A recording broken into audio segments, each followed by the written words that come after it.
Alam niyo, para sa akin, mayayabang ang mga OFW. Bakit? Paano? Pinipilit nilang maging malakas kahit pagod na sila.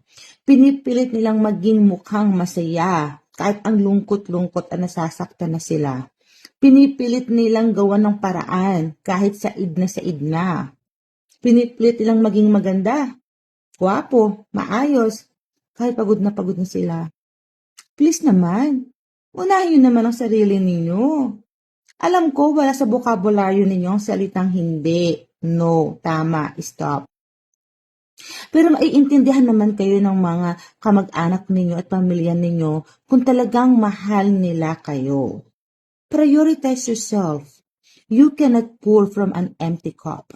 Kapag hindi nyo inaayos ang sarili ninyo, inalagaan ang sarili ninyo, baka mawala ng inaasahan ng mga taong mahal ninyo. Tandaan nyo yan. Okay?